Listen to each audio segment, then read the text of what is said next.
नमस्कार, मी अभिजित खांडकेकर तुम्हा सगळ्यांचं स्वागत करतो आजच्या भागात। आपण पाहत आहात क्रिमिनल्स, चाहूल गुन्हेगारांची। संशय घेणं हा माणसाच्या स्वभावाचाच भाग असतो, पण जेव्हा या गोष्टीचा अतिरेक होतो तेव्हा अशी संशयी व्यक्ती लोकांना नकोशी होते। आजची ही कथा अशाच एका संशयी बापाच्या भोवती फिरणारी आहे। चला पाहूया।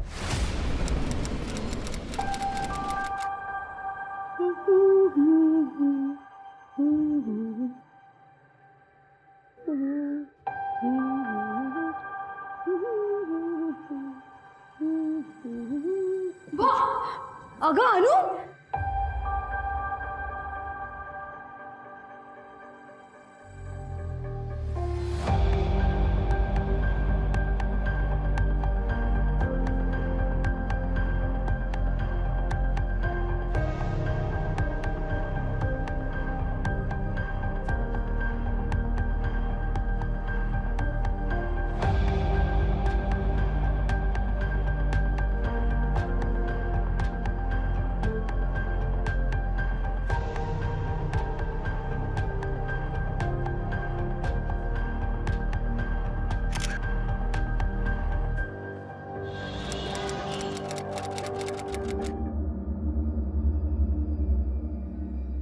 यार मला पण खेळायचंय ना। अगं अनु, आमच्या दोघींपैकी कोणी आउट झालं तरच तू खेळू शकतेस, हो की नाही प्रिया? करेक्ट आहे दीपू दीदी, तू ना लवकर आउट होऊ नकोस हा। मी तर तसंही आउट नाही होणार। दे इकडे, आवड झाली तू दे घे। येस, इथे काय करतेस?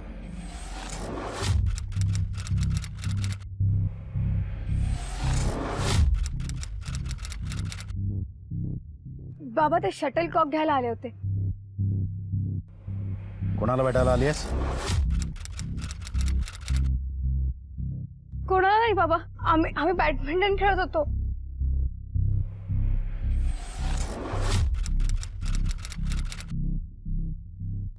काय रे, इथे काय करतोयस? अपने फ्रेंड से मिलने आया हूँ। कोण फ्रेंड? योगेश इधर ही रहता है। मित्राला भेटायला इथलीच जागा मिळते तुम्हाला?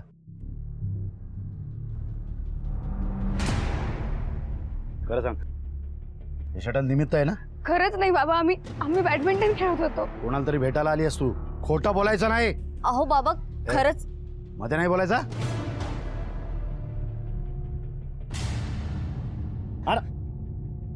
आज चला।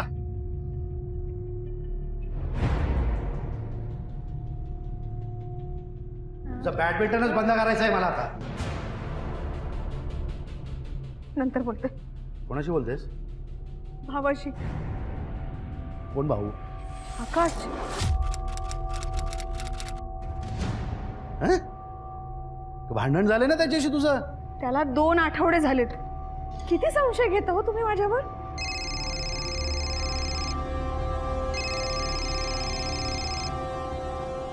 फोन का कट केलास? हा? फोन का कट केलास? कोणाचा होता? बाबा मैत्रिणीचा फोन होता। दाखव इकडे। अहो असं काय करताय तुम्ही? गप्पावाज, तुझ्यामुळे शेपारल्यात त्या। फोन दाखव इकडे। ठीक आहे, हे बघा, तुम्ही विनाकारण माझ्या मुलींवर संशय घेत असता। हा घेतो मी संशय। आहे मी संशय। बाहेरचं वातावरण माहिती आहे का कसं आहे ते? माणसं कशी आहेत बाहेरची माहिती आहेत का? या मुलींच्या वागण्यामुळे जर माझी बदनामी झाली ना, तर माझ्याशिवाय कोणी वाईट नसणार आहे, सांगून ठेवतोय।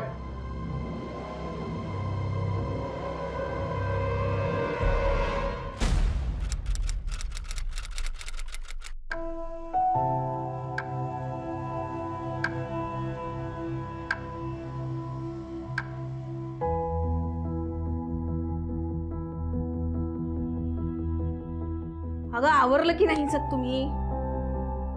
वा, छान दिसतेस। आणि मी? अगं म्हणजे काय, चला लवकर निघा आणि बाबा यायच्या आधी घरात परत यायचं। हो हो, चला। आई अगं बाबांचा लँडलाईन वरून फोन आला होता। काय म्हणाले? बाबा म्हणाले की सगळे घरीच आहात ना। जर बाबा खरंच लवकर घरी आले तर सगळी गडबड होईल। मरू देत, एवढं टेन्शन घेऊन जाण्यापेक्षा ना पार्टीला न गेलेलंच बरं। अगं हां, आपण असं केलं तर मी तुम्हाला तुमचे साधे कपडे बरोबर देते. पार्टीहून येताना ते कपडे तुम्ही घालून यायचे. आणि जर बाबा लवकर आलेच तर मी त्यांना सांगेन की तुम्ही दोघी नोट्स घ्यायला मैत्रिणीकडे गेलात म्हणून. काय चालेल चालेल? ए प्रिया, ए तू माझ्यावर अपसेट आहेस? अगं अशा गोष्टी होत असतात. रिलेशनशिप मध्ये सगळं विसरायचं असतं.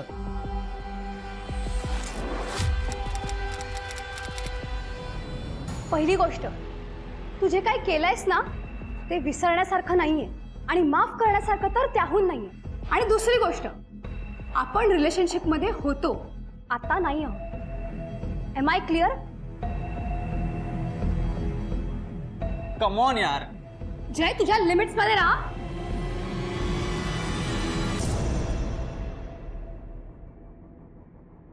हे बघ सगळे बघतात. तमाशा नको. बाहेर जाऊन बोलू. चल माझा हात सोड. चल बाहेर जाऊ. मी सांगितलं ना, माझा चल, हात बाहेर सोड.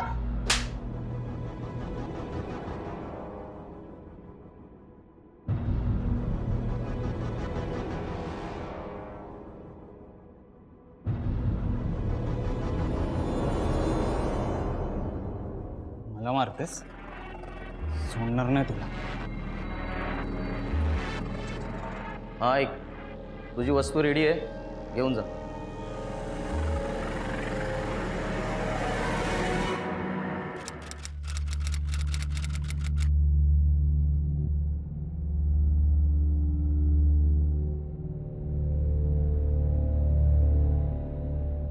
बाबा आले. चल चल तुम्ही अभ्यासाला बस. चल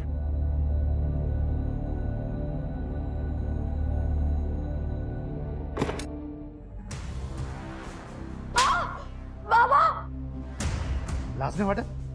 फालतू पार्ट्यांना जाताना ड्रिंक पण असताना तिथे? अहो कुठल्या पार्टीबद्दल बोलताय तुम्ही? माहित नाही तुला? खोटं बोलतेस माझ्याशी? तू पण सामील आहेस ना यांना? या ज्या रिक्षाने गेल्या होत्या ना, तो रिक्षावाला ओळखीचा होता माझा. त्याने सांगितलंय मला. हो, गेलो होतो आम्ही पार्टीला. उलट उत्तर देतेस? मला अद्दल घडवल्याशिवाय तुम्ही सुधारणार नाहीत. चल, चल. रूमच्या बाहेर पाय टाकलात ना तर तंगड तोडून ठेवेल. अहो पण मुलींसोबत तुम्ही असं Shut up! खोटं बोलतेस माझी? यांना साथ देतेस ना म्हणून त्या पार्टीला गेल्या. मला का नाही सांगितलंस? तू पण यांच्यासोबतच रूम मध्ये राहायचं. मग तिघींना जर जेवण मिळालं नाही ना तरच तुमचं डोकं ठिकाणावर येणार आहे. थांब तू पण इथेच. बाबा बाबा असं प्लीज करू नका ना. त्यांना नका ना शिक्षा देऊ बाबा. तू नको ना काळजी करूस. तू माझी लाडाची आहेस ना. बाबाचं ऐकतेस ना सगळं? मी तुला नाही करणार अशी शिक्षा. बाहेर पडला तर याद राखा.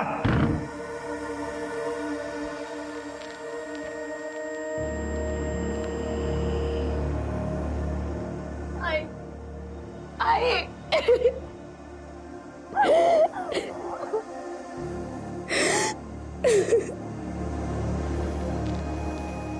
आता बस झालं. आई, मी या घरात आता नाही राहू शकणार. मी उद्याच्या उद्या हे घर सोडून जाते. इनफॅक्ट आपण सगळ्यांनीच बाबांना सोडून ना निघून गेलं पाहिजे.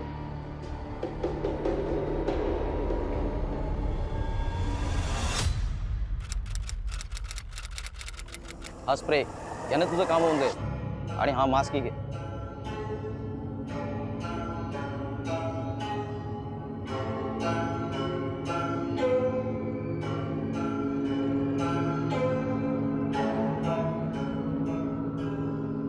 बाईच तर.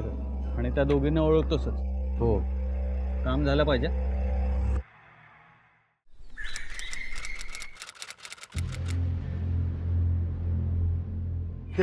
हे मोठे साहेब आहेत. मला भेटायचं आहे त्यांना. या सर.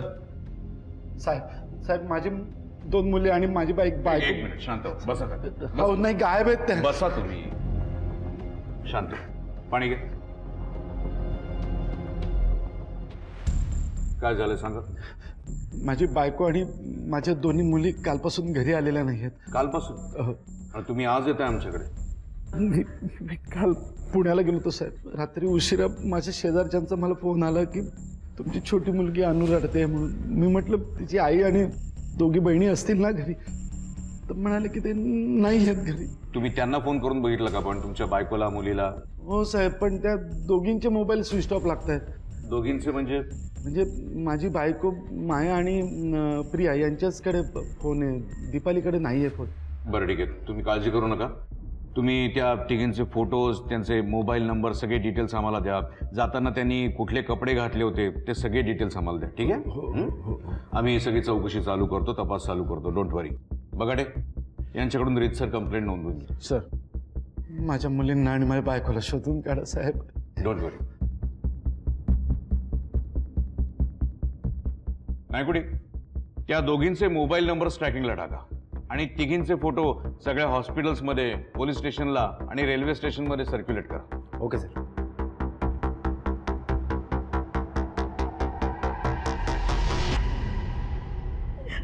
गप बाळा, गप गप, रडू नको.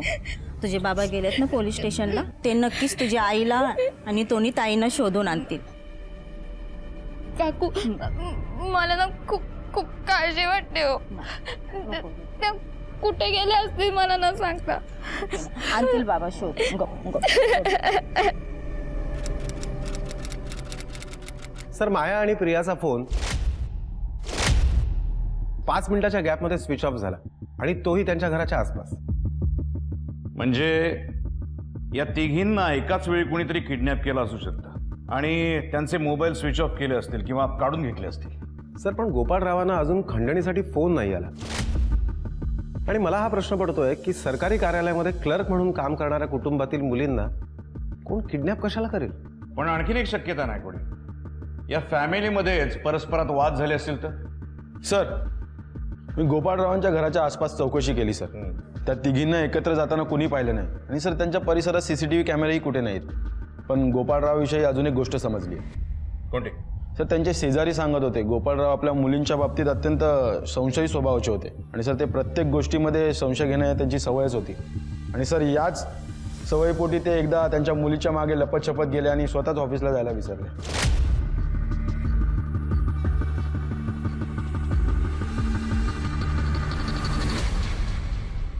या गोपाळच्या संशय स्वभावाला कंटाळून तर या तिघी जणी पळून नसतील ना गेल्या?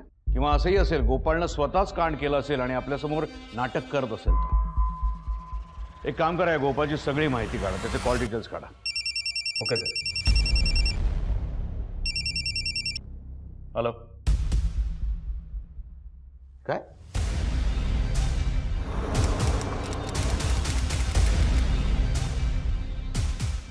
बाजूला सारखा सारखा. मागवा. बाजूला रे.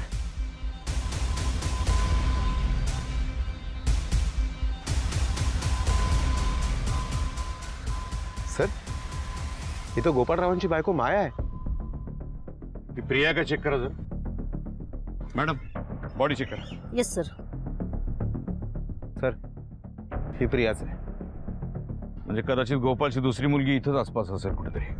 जरा आजूबाजूला सर्च करा, काय मिळते का, कुठे दिसते का ती बघा.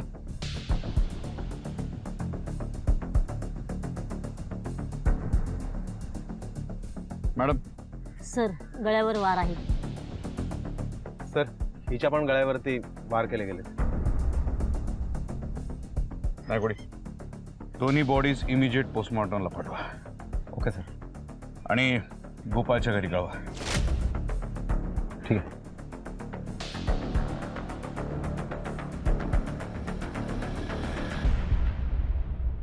गोपाळराव यांच्या बायको आणि मुलीच्या बाबतीत जे घडलं ते कुणी आणि का केलं असेल? ज्या ठिकाणी 2 मृतदेह सापडले तिथे तिसरा सुद्धा सापडेल का? हे सगळं कृत्य गोपाळने तर केलं नसेल? की असं असावं की गोपाळच्या संशयी स्वभावाला कंटाळून या तिघी पळून गेल्या असतील आणि दुसऱ्याच कुणीतरी त्यांची हत्या केली असेल? पण ही व्यक्ती कोण असेल?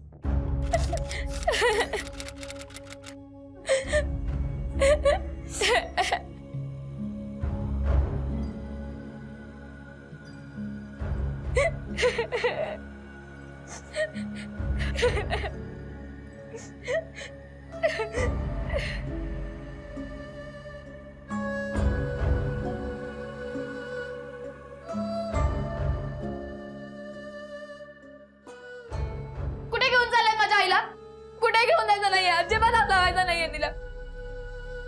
कुठे घेऊन चाललाय माझ्या ताईला? अजिबात हात लावायचा नाहीये. कुठे अंजलीला घेऊन चालले?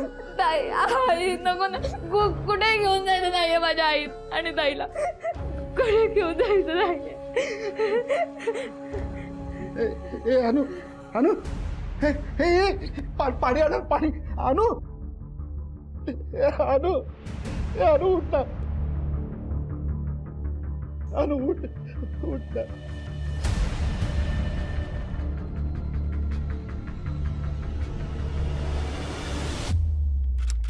हां ठीक आहे, चालेल चालेल, मी पाठवून देतो. सर माया आणि प्रियाचा पोस्टमॉर्टम रिपोर्ट आलाय. पोस्टमॉर्टम रिपोर्टनुसार दोघींचाही मृत्यू रात्री 10 ते 11च्या दरम्यान झालाय. कुठल्या तरी शार्प वेपनने दोघींच्या गळ्यावरती वार करण्यात आला आणि त्याच्यामुळे त्या दोघींचा मृत्यू झालाय. कदाचित मायाने प्रतिकार करण्याचा प्रयत्न केला असेल म्हणून तिच्या नखांमध्ये ब्लड ट्रेसेस मिळाले. ठीक आहे, फॉरेन्सिक कडून याची माहिती लवकरात लवकर मिळवा. सर महत्त्वाचं म्हणजे ह्या दोघींच्या शरीरामध्ये मॉर्फिन गॅसचं प्रमाण सापडले. हा गॅस खूप विषारी असतो आणि याच्यामुळे माणूस लगेच बेशुद्ध पडतो. म्हणजे कदाचित त्यांना घरीच बेशुद्ध करून बाहेर कुठेतरी मारला असणार आणि मग त्यांची बॉडी जंगलात टाकली असणार. शक्यता आहे सर. त्या दीपालीची काय माहिती मिळाली? नाही सर, काहीच नाही. एकदा त्या गोपाळकडे जाऊन येऊ. त्याची धाकटी मुलगी अनु, तिची चौकशी करूया. मला वाटतं तिच्याकडून जी माहिती मिळेल त्यातून आपल्याला काहीतरी लीड मिळू शकते.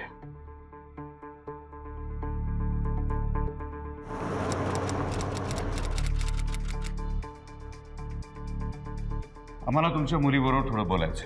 अनुशी का? नाही म्हणजे अहो सर माझ्याशी बोला ना, मी सांगतो सगळं तुम्हाला. लहान आहे हो आणि अजून धक्क्यातून सावरली सुद्धा नाहीये. बरं मला सांगा, तुमचं कोणाशी भांडण वाद म्हणजे इथे असेल, शेजारी पाजारी किंवा ऑफिसमध्ये किंवा एखाद्या नातेवाईकाबरोबर प्रॉपर्टीवरून वाद झालाय, पूर्वीचं भांडण काही? नाही. तुमचं तुमच्या बायको किंवा मुलीबरोबर एवढ्यात काही भांडण वगैरे झालं होतं? नाही सर. खोटं बोलू नका. आम्ही चौकशी केली आणि आम्हाला कळलंय की तुमच्या संशयी स्वभावाला त्या वैतागल्या होत्या. तुम्ही त्यांच्यावर पाळत ठेवून असायचं. खरंय ना सगळं? पाळत नाही साहेब, मी फक्त खबरदारी घेत होतो. काय ना की माझ्या बहिणीने पळून जाऊन लग्न केलं. माझ्या मुलींच्या बाबतीत सुद्धा असं होऊ नये म्हणून मी फक्त अलर्ट होतो, संशय नव्हतो घेत. अनु बाळा इकडे ये जरा.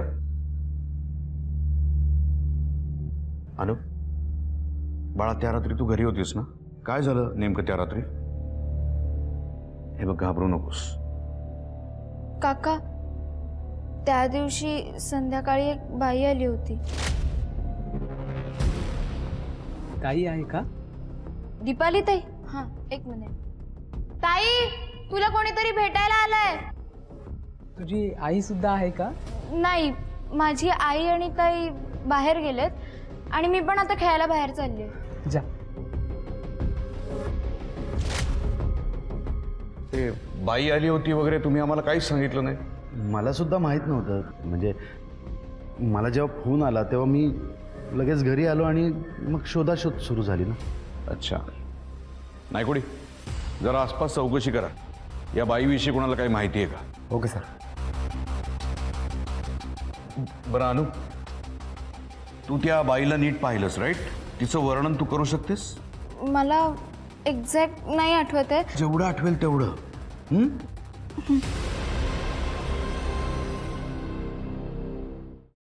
स्केच आर्टिस्टला ताबडतोब गोपाळच्या घरी पाठवा आणि अनु जसं त्या बाईचं वर्णन करेल तसं त्या बाईचं एक स्केच बनवून घ्या इमिजिएट. Okay sir.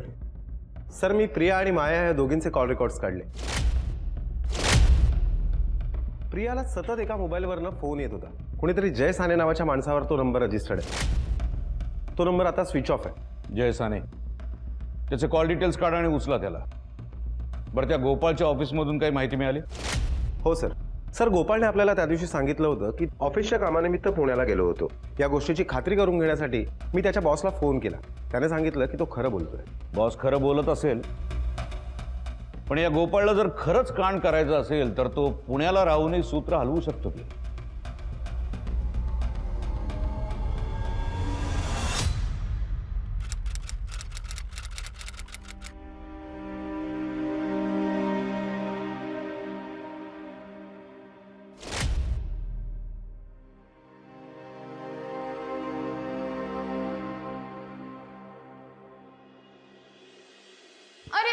अरे बस झालं यार.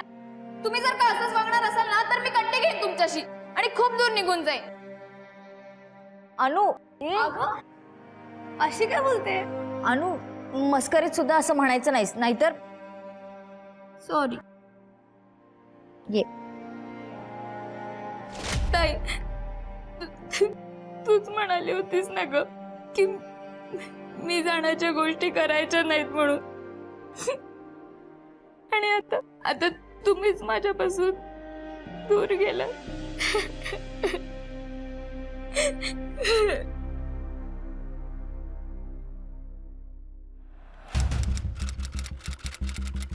सर मी का मारेल प्रियाला? माझं प्रेम आहे तिच्यावर. प्रियाचा ज्या दिवशी खून झाला त्या दिवशी तू तिच्या घराच्या आसपास होतास. काय करत होतास?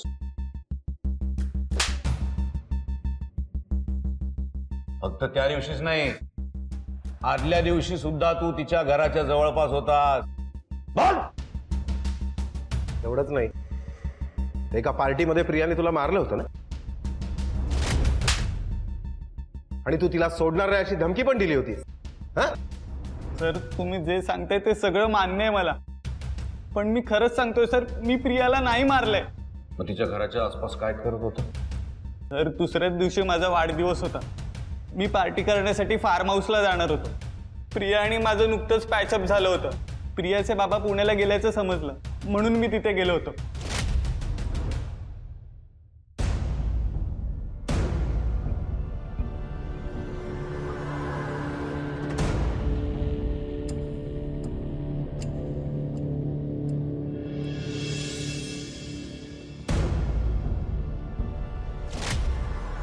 सर मी खरंच सांगतोय सर, मी काय नाही केलंय सर.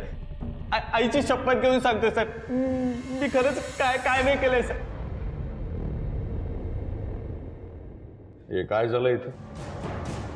ते सर मी बाईकवरनं पडलो तेव्हा लागले. अच्छा, नायकोडी याचं ब्लड सॅम्पल घ्या आणि मायाच्या नखात जे ब्लड मिळालं होतं ना त्याच्याशी टॅली करून बघा. आणि याला जरा आपला पाहुणचार द्या, त्याशिवाय हा बोलणार नाही खरं काय ते. मी काय नाही केलं सर.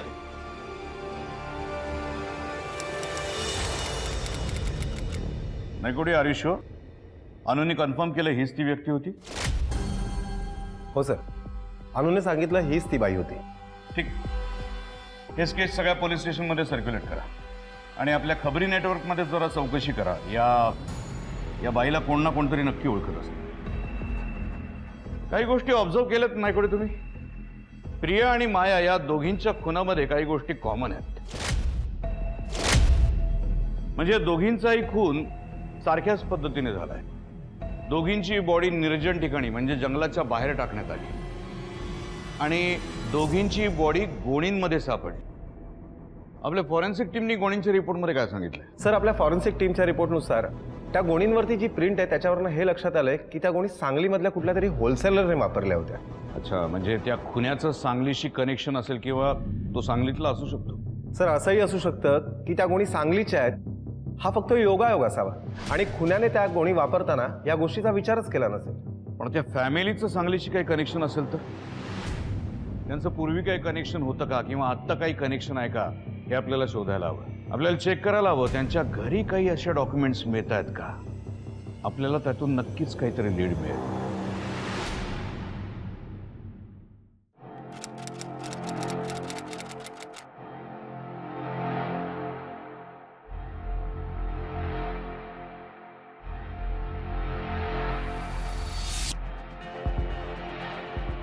अनु, बाबा कुठे?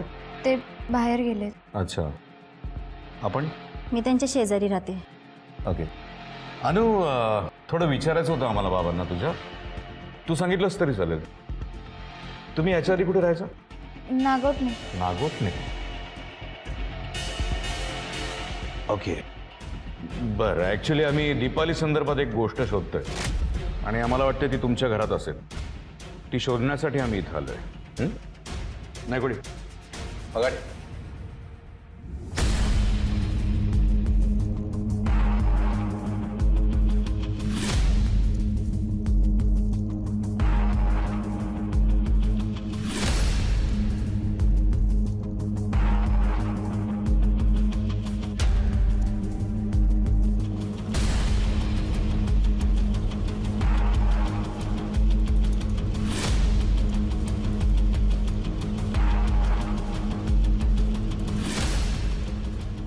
सर सर हे बघा.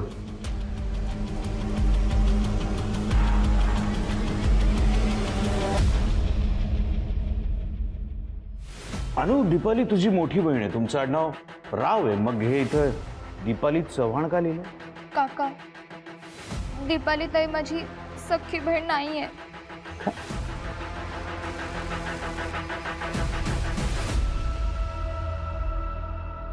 अनुच्या तोंडून बाहेर पडलेलं सत्य ऐकून पोलिसांना आश्चर्याचा धक्का बसला. प्रिया जर अनुची बहीण होती तर तिचे आई वडील कोण होते? आणि गोपाळनं ही गोष्ट सगळ्यांपासून लपून ठेवली होती की फक्त पोलिसांपासून लपून ठेवली होती? आणि या मागचा त्याचा नेमका हेतू काय होता? पोलिसांच्या लक्षात आलं की अनु इतके दिवस जे सांगण्याचा प्रयत्न करत होती ती गोष्ट हीच होती. आणि एकदा या प्रश्नाचं उत्तर मिळालं की पुढच्या सगळ्याच प्रश्नांची उत्तरं मिळणार आहेत. अनु, तुझ्या दीपाली ताईविषयी सांग ना आम्हाला थोडं. काका, 8 ते 10 महिने झाले असतील. एकदा बाबांनी अचानकच दीपाली ताईला घरी आणलं.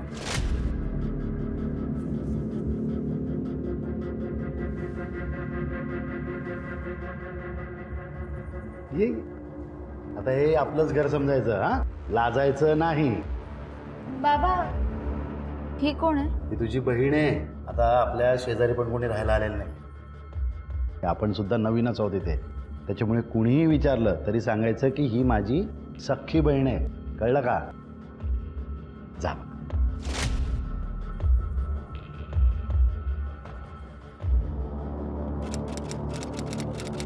खरंय, अनुने जे काही सांगितलं ते सगळं खरं आहे. आणि हे सगळं तू आमच्यापासून लपवून ठेवलंस का? मुळात ती मुलगी कोण आहे? ती तुझ्याकडे का राहते? ती माझ्या मित्राची, रमेश चव्हाणची मुलगी आहे. मी सांगलीला एकदा कामासाठी गेलो होतो तेव्हा त्यांच्या घरी गेलो होतो. भेटशील त्या अब्दुलला परत? भेटशील? बोल, भेटशील? भेटशील का? आता तिचा काय जीव घेणार? आई, तू मध्ये पडू नकोस हा. तुझ्या या असल्या लाडामुळे शेफारली येते. दुसऱ्या जातीतल्या पोरावर प्रेम करून बसली. अरे काका, 1 मिनिट मला बोलू दे. या असल्या वागण्यामुळे माझे बाबा गेले, कळलं? हिला जर असं मारून मारून सरळ नाही केलं ना तर एक दिवस लग्न करून पळून जाईल. हो, माझं अब्दुलवर प्रेम आहे आणि मी त्याच्याशीच लग्न करणार आहे. हे बघ, मी हिला मुंबईला घेऊन जातो, मग त्या अब्दुलला भेटायचा प्रश्नच राहणार नाही ना. तुम्ही हिच्यासाठी चांगलं स्थळ शोधा इकडे. हो, मग पुढचं पुढे बघू आपण. दीपालीचे आई वडील म्हणजे तुझा मित्र, त्याची बायको कॉन्टॅक्ट करतच असतील ना तिला? करत होते, पण दीपालीने त्यांच्याशी बोलणं टाकलं होतं म्हणून मीच अपडेट करायचो. हे सगळं कारण तूच केलं नशील कशावरून? साहेब, मी माझ्या बायकोला आणि सख्ख्या मुलीला मारून त्या दीपालीला गायब करेन? काय काय बोलताय साहेब?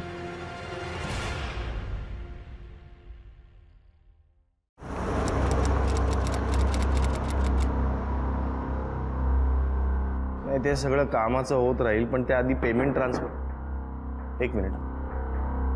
बोला. मुंबई पोलीस. काय झालं साहेब? दीपालीविषयी चौकशी करायची होती. बोला ना साहेब, काय झालं? मी मी मी तिचा भाऊ. दीपाली कुठे?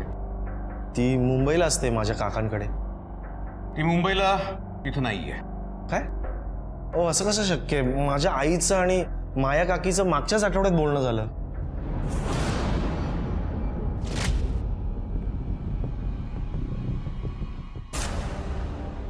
अरे बाबा, हे काय झालं? आई आई साहेब, तुम्ही आत्ताच्या आत्ता माझ्याबरोबर त्या अब्दुलकडे चला. मला गॅरंटी आहे साहेब, त्यानेच माझ्या बहिणीला किडनॅप केलं आणि कुठेतरी लपवून ठेवला असणार आहे. तो चांगला पोरगा नाही साहेब. तुम्ही बरोबर. ऐक, तुम्हाला कुठे यायची गरज नाहीये. आम्हाला त्या अब्दुलचा पत्ता द्या, आम्ही त्याच्याकडे बघतो. घ्या.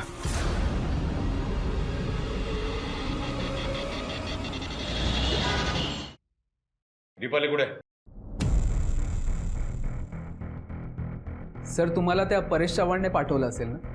पण सर, त्याने तुम्हाला हे नाही सांगितलं की दीपालीच्या घरच्यांनी तिला माझ्यापासून लांब ठेवलं होतं. सर, आमचं लग्न होऊ नये अशी इच्छा आहे त्यांची. ते नको सांगूच आम्हाला, सगळं माहिती आहे. पण दीपाली गायब आहे आणि आम्हाला संशय आहे की तूच तिला गायब केलंस. किडनॅप करून कुठेतरी ठेवलंस तिला. बोल, कुठे दीपाली? काय? दीपाली गायब आहे? तुला माहित नाही? सर, मी जर दीपालीला गायब केलं असेल ना सर, तर तुम्ही जी बोलाल ती शिक्षा भोगायला तयार आहे. सर, सर त्या परेशनेच ना दीपालीला किडनॅप केलं असणार सर. सर त्याला ना मी सोडणार नाही सर. आम्हाला दोघांना लांब ठेवण्यामागे सर तो होताच, पण आता किडनॅपिंग पण. सर त्याला सोडणार नाही मी. काय करणार आहेस? कायदा असा हातात घेता येणार नाही तुला. आणि तसंही आम्ही इथे तुझ्या घराची झडती घ्यायला आलोय, कळलं? कामाला सुरुवात कर.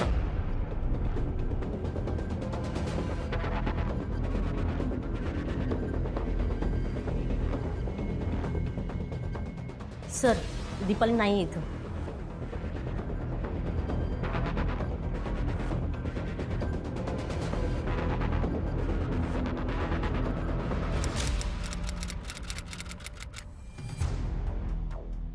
तर हा बोला.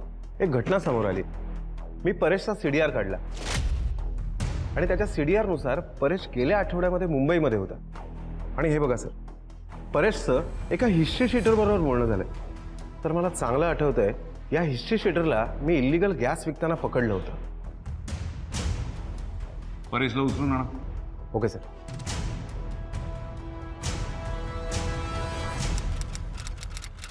परेश, तुझ्या घरी आम्हाला एक गन सापडली. दीपालीला किडनॅप करण्यासाठी ती घेतली होतीस ना तू?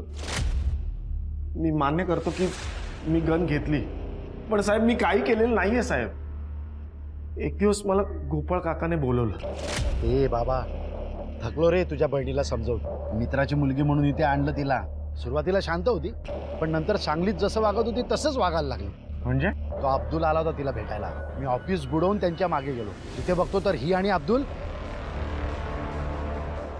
नंतर विचारलं तर अशी रिॲक्ट होते जसं काही घडलंच नाही. कानाखाली वाजवायचे ना तिच्या. मित्राची मुलगी आहे म्हणून नाही वाजवली. माझी मुलगी असते ना तर मारून टाकलं असतं तिला. हे बाबा, घेऊन जा तुझ्या बहिणीला, प्लीज घेऊन जा. हे सगळं ऐकून ना साहेब माझं अब्दुलवर डोकंच टाकलं. मला असं झालं होतं की कधी एकदा त्याला उडवतोय, म्हणूनच मी ती गन घेतली साहेब.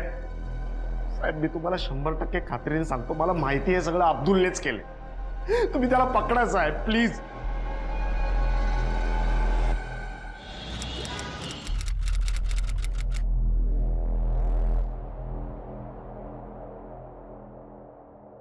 नायकुडी, प्रिया आणि मायाच्या खुनाचा संबंध जर सांगलीशी असेल तर त्या गोणींशिवाय आणखीन एका क्लूवर आपल्याला काम करायला हवं. त्या दोघींच्या बॉडीजमध्ये जो मॉर्फिंग गॅस मिळाला होता तो फक्त आणि फक्त केमिकल फॅक्टरीजमधून अवेलेबल होतो. जरा सांगली आणि आसपासच्या एरियामध्ये ज्या केमिकल फॅक्टरीज आहेत तिथे चौकशी करा. असा गॅस कोणी विकत घेतलाय का? Okay sir.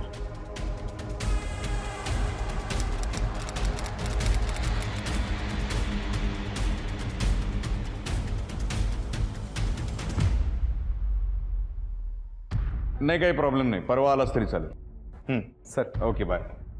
बोला. सर मी सांगलीच्या सगळ्या केमिकल फॅक्टरीजमध्ये जाऊन चौकशी केली, पण तिथून काहीच माहिती हाती लागली नाही. आणि सर हा अशा पद्धतीचा गॅस हा फॅक्टरीजमधनं फक्त होलसेलर विकत घेतात. म्हणून मी सगळ्या होलसेलर्सकडे पण जाऊन चौकशी केली, पण तिकडनंही काही माहिती हाती लागली नाही. थँक्यू. सर त्या दिवशी 1 नंबर गोपाळरावांच्या घरापासून काही अंतरावरती स्विच ऑफ झाला. त्याच्यानंतर तो नंबर गोपाळरावांच्या घराजवळ येऊन फक्त 30 सेकंदासाठी ऑन झाला होता. त्याच्यानंतर परत फोन स्विच ऑफ झाला. त्यानंतर तो फोन परत ऑनच नाही झाला. नायकुडी, अजून काही डिटेल्स आहेत त्या नंबरचे? सर या माणसाच्या नावावरती 2 सिम कार्ड रजिस्टर्ड. कोणाचा नंबर आहे तो?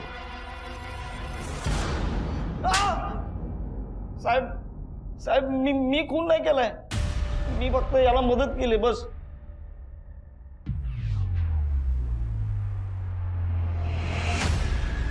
सर मला त्या दोघींना मारायचं नव्हतं. मला फक्त दीपालीला परत मिळवायचं होतं. मला निकाह करायचा होता सर. त्यासाठी मी एक दिवस मुंबईमध्ये आलो. कसा बसा दीपालीला भेटलो, पण सर तिला भेटल्यानंतर मला शॉक लागला. मला तुझ्यासोबत कोणतंही नातं ठेवायचं नाही. काय दीपाली, काय झालं? काय असं का बोलतेस तू? अब्दुल, मी माझ्या घरच्यांना त्रास देऊन तुझ्यासोबत सुखी नाही राहू शकत. प्लीज मला विसरून जा. मग माझी सटकली सर. मी मग सारखा मुंबईला यायला लागलो. तिच्या एरियाची स्टडी करून मी प्रॉपर प्लॅन केला सर. हा स्प्रे याने तुझं काम होऊन जाईल. आणि सेफ्टीसाठी हा मास्क सुद्धा घे. त्याच्याकडून गॅस मास्क आणि गॅस मिळवलं सर. त्याला बरोबर घेतलं, त्याला या कामाचे पैसे दिले मी. आम्ही दोघं मुंबईत आलो सर. कोणी ओळखू नये म्हणून मी साडी नेसली. ताई आहे का? ताई, तुला कोणीतरी भेटायला आलंय.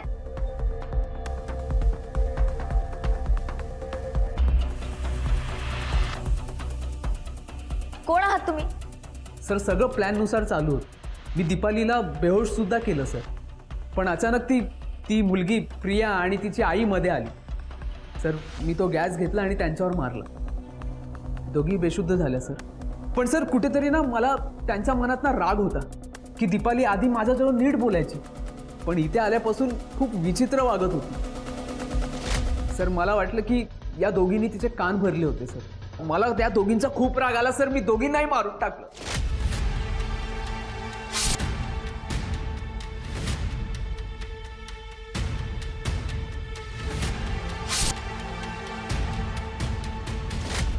आणि दीपाली? तर ती महफूज आहे सर. आपलं प्रेम आहे ते. प्रेम? तुझ्या या स्वार्थी प्रेमासाठी तू 2 निष्पाप स्त्रियांचा बळी घेतलास.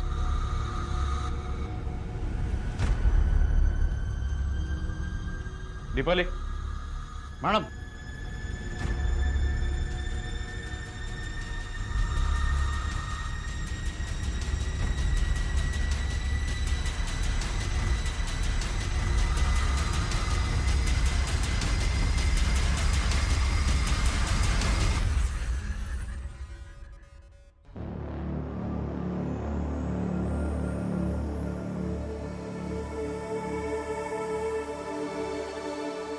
पोलिसांनी सुखरूपपणे दीपालीला तिच्या घरच्यांपर्यंत पोहोचवलं. जर पोलिसांनी चलाखीनं गुन्हेगारांची चाहूल ओळखली नसती तर कदाचित दीपालीच्या बाबतीत काहीतरी विपरीत घडलं असतं. तुम्ही सुद्धा नेहमी सावध राहा. याच विचारांसह मी अभिजित खांडकेकर आजच्या भागात तुम्हा सगळ्यांची रजा घेतो. पुन्हा भेटूया एका नवीन गुन्ह्यासह पुढील भागात. तोपर्यंत तुम्ही तुमची आणि आपल्या कुटुंबियांची काळजी घ्या. घराबाहेर पडताना मास्क आणि सॅनिटायझरचा वापर नक्की करा. पाहत रहा क्रिमिनल्स, चाहूल गुन्हेगारांची. जय हिंद, जय महाराष्ट्र.